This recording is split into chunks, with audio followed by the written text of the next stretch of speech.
Okay, so continuing on with cube root equations.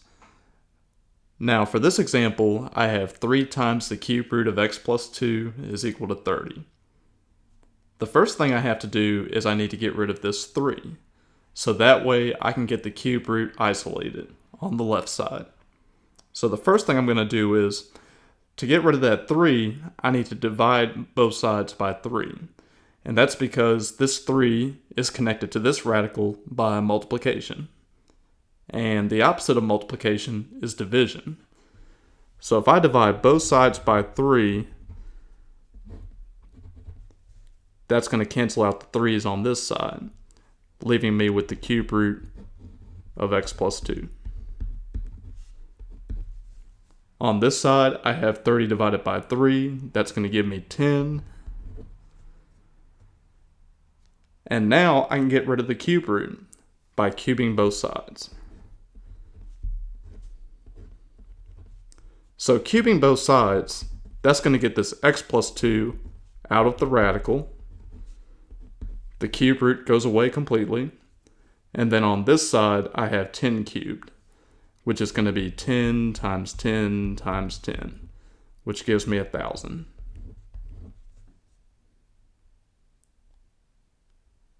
The last thing I want to do is I want to get rid of that plus 2 on the left side. That way I can get x by itself. And the way I get rid of a plus 2 is by subtracting 2 from both sides. So the x comes down, the 2 minus 2 are going to cancel each other out, and then 1,000 minus 2 will give me 998. Okay. So checking your answer is pretty easy. You just replace x with 998. So over on this side, I'm going to have 3 times the cube root of 998 plus 2 is equal to 30. Now, I know that 998 plus 2 is going to give me 1,000. So I'm going to have the cube root of 1,000 times 3 is equal to 30. The cube root of 1,000 is 10, which means I have 3 times 10 equals 30. And then the left side is going to give me 30. So the two sides are equal. So that's how I know that the solution 998 is going to work for this equation. Let's look at the next one. I've got the cube root of x divided by 2 minus 5 is going to give me negative 6. Now, to get to the cube root, I've got to get rid of 2 things. I need to get rid of the minus 5, and I need to get rid of the 2. So to get rid of the minus 5, I'm going to add 5 to both sides.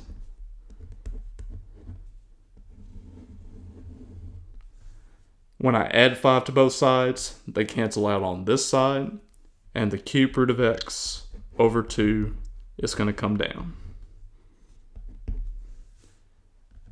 On the right side, negative 6 plus 5 is going to give me negative 1. So now to get the cube root of x by itself, I need to get rid of this 2 at the bottom. And the way I'm going to do that is by noting that it's dividing by 2. The opposite of dividing by 2 is multiplying by 2. So I'm going to multiply both sides by 2. So doing that, that's going to get rid of the 2's on this side since they cancel out. The cube root of x is going to come down. And then the right side is going to be negative 1 times 2. That's going to give me negative 2.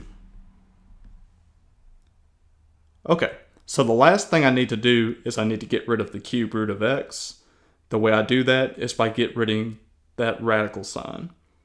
So I'm going to cube both sides. That way the radical sign goes away. I bring down the x. And then over on this side, I have negative 2 cubed. That's going to be negative 2 times negative 2 times negative 2. Now the first 2 negative 2's are going to multiply to give me positive 4. And then if I multiply by negative 2 again, I'm going to get negative 8. So that'll be my answer for that one. Now to check this, all I need to do is plug in -8 for x. So when I check it, I'm going to have the cube root of -8 divided by 2 minus 5 will give me -6. So taking the cube root of -8 is going to give me -2. And I'm still dividing by 2 and subtracting 5 in order to get -6. -2 divided by 2 is of course -1. Minus 5 is -6. So that way, -1 minus 5 will give me -6. So in the end, I get a true statement of -6 is equal to -6. So that's how I know that the -8 is going to work. That's cube root equations, and I hope that helps.